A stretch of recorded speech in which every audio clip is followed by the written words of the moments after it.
why even bother? Hey, so the DS is like actually my favorite console ever, but my favorite game on there is The World Ends With You, which is incredible, but for some reason, even though it's so great, like no one I know has played it, so here's a video on why you should. So don't worry about spoilers, I'm just gonna tell you why this game's so cool and great, and hopefully it'll convince you to give it a try. And why not start by talking about the music, since you're listening to it right now. Twewy actually has one of my favorite game soundtracks ever, and I listen to certain songs from it all the time. There's songs in different styles and genres, but they all fit really well with the game and have like a cool 2000s vibe. It's awesome. The battle themes fit great for those, and even the music just walking around is amazing. It really makes you feel like the world ends with you. I listen to some of these songs all the time, and there's so many great ones. I even downloaded some of them to my phone so I can listen to them when I'm not home. There's so many great songs on the soundtrack, but some of my favorites are Old Parts, Deja Vu, Emptiness and, Long Dream, Falling, Transformation, Twister, and I'm gonna have to stop there or I'll end up going for ages. Listening to these battle themes makes you remember so many of the game's voice lines, and I guess the reason they're so memorable is because the voice acting is excellent. So many lines are really memorable and great, and it's so well written. All the voices fit perfectly with the characters. I can't believe the anime recast them. Anyway, next cool thing about this game is the combat, which is really fun and unique. On the bottom screen here, we play as Neku, and using the stylus, you have to dodge attacks while doing different actions to fight back. Things like swiping enemies to slash at them, or tapping in the distance to shoot. It sounds a bit gimmicky and bad, but it actually works really well, and is awesome. This game makes great use of the DS's features in a bunch of ways, and it seems like the devs were legitimately excited about the console's unique capabilities and wanted to take advantage of as much as they could, which is really cool, and one of the reasons it's my favorite DS game. One of the small ways it does this is with one attack, where to stun enemies you have to scream down the microphone in real life. Isn't that just so cool? Anyway, you equip all these different attacks using pins, which have a bunch of different types and look pretty cool. There's a ton of variety with the different sets you can have, and you can get them in a few different ways, like doing side quests, playing on an evil difficulty, just playing through the story normally, and by buying them at shops. Now might be a good time to mention that this game's incredibly stylish. It has like this really cool, sharp, stylized, fashion-y art style, so all the characters have really cool outfits and designs, which is awesome. Even the shopkeeper and random NPC designs look so cool, and tons of them have different fashion styles, which is awesome. There's also different brands in the game with different styles and vibes, I guess, and they sell different types of pins and clothes, which you can get for stat boosts. The clothes don't show up on the character sprites though, which makes sense, because it would have taken so long to make sprites for every single piece of clothing, but it would have been so cool. And the game also has this weird fashion trends mechanic, where if using pins by certain popular brands in certain areas, you get stat boosts, which is kind of weird but also kind of cool. While you're running around Shibuya erasing noise and buying stuff, you can also head to restaurants, since eating food not only refills your health, but also permanently increases your character's stats. All the different characters like different foods, which I really like, since it kind of shows you more about their personalities and what they like. Compliments to the chef. The game's kind of great at that in general. The characterization is so well done, and it's really easy to get a grasp of the characters' personalities and who they are, even if you haven't known them for long. Anyway, getting back to the combat, what I've explained so far was actually only half of it, since while Neku's down here on the bottom screen, what's up there on the top screen? That's right, we've got Shiki up here, who you also have to play as at the same time. We control her with the D-pad. You have to block to avoid attacks and go through these combo string things to attack.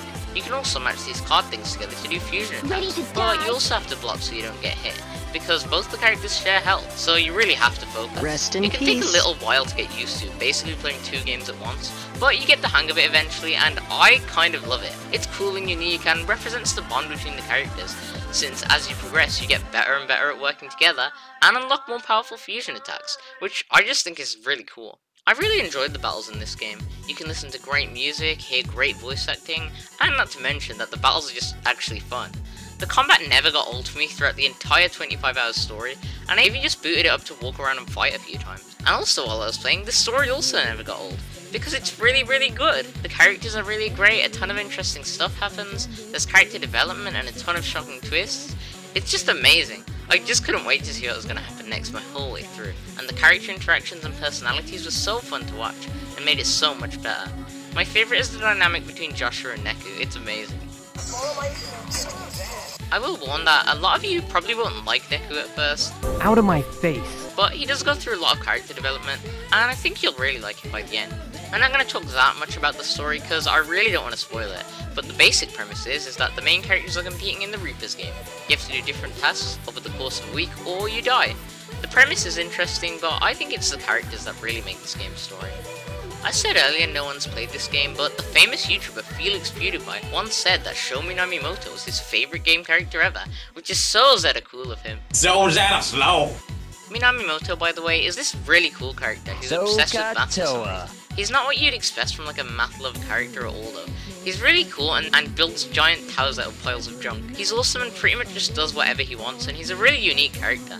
I can't think of any others like him. I also really like the character Joshua a lot, but I'm not going to talk much about him or any of the other characters, since I want you to meet them in the game, which I also should mention has quite a bit of side content.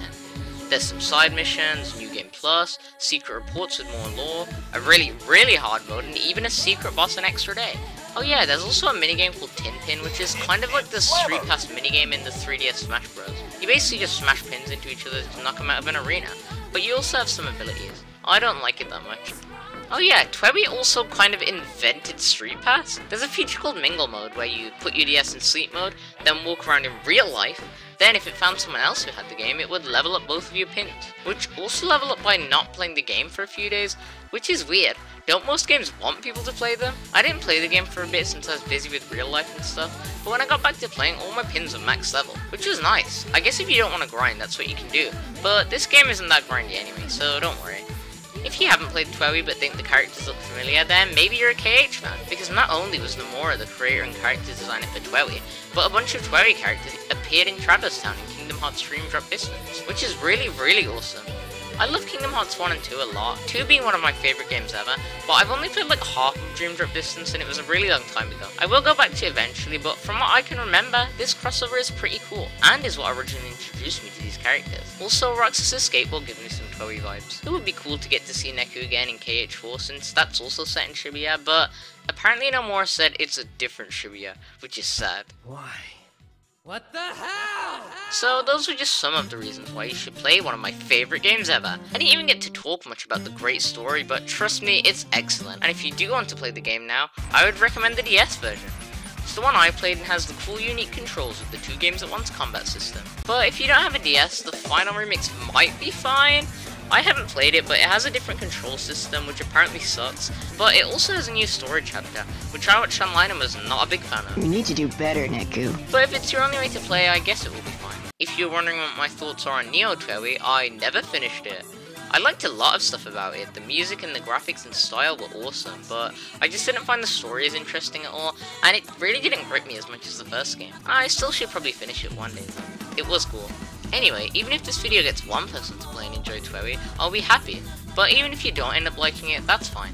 It's definitely not for everybody. But if you're anything like me, you'll absolutely fall in love with it, so you should at least give it a try.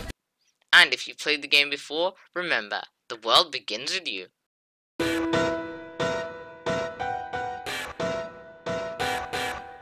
Hey, what did you think of that video? I thought it was okay, but I'm gonna try harder to make a great video next time. I'll probably make a big video on Twewy at some point, so I can just yap all I want about the story and stuff. But that will be in a while, since I need to give people a chance to play it.